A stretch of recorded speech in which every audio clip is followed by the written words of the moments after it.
We all need to speed up, both in Europe and the rest of the world. The energy transition is actually happening. The problem is that it doesn't go fast enough, and it's very difficult to speed it up sufficiently while at the same time catering for the energy needs of a growing global economy.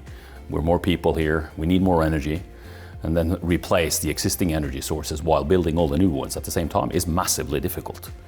So what needs to be done is to do this as smart, as efficient, as technologically neutral as possible through framework conditions. We have to, as Europe has done, but we have to think even more about it, to put a proper price on the things that we don't want, like CO2 emissions. So the ETS has to be worked on.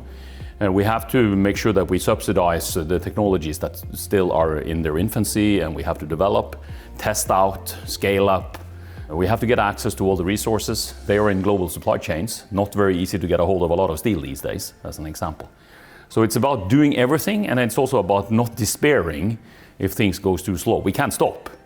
So the best, which would be the 1.5 degree target here, cannot be the enemy of the good, which is where we probably will end up, which will be an economy with much lower emissions than today, but probably not reaching the 1.5 degree target.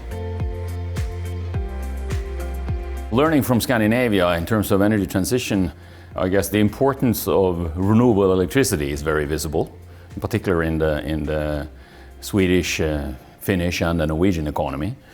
So we are basically, especially in Norway, we have a decarbonized electricity system, fully. The other learning then is that if you want to get emissions further down, when you want to decarbonize the rest of the economy, once you're done with the electricity sector, that becomes really difficult. So the hard to decarbonize sectors, as we call it, that's where a lot of the work has to be put in. That's transport, it's manufacturing, and more industrial housing, also use of fossil fuels. We're trying now, but that's really difficult. I guess there's a lot of regulations. There might be some over-regulations that is not easy to look through. There might be too much preferences and choosing different technologies. It should probably be more technology neutral. And then also the European framework, in order to be sufficiently effective, if you like, it struggles with the fact that we still have 27 governments.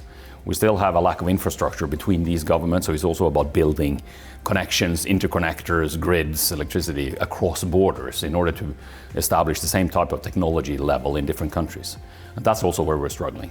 We're also struggling with the fiscal policies, which is probably limiting how much you can support different types of technology development.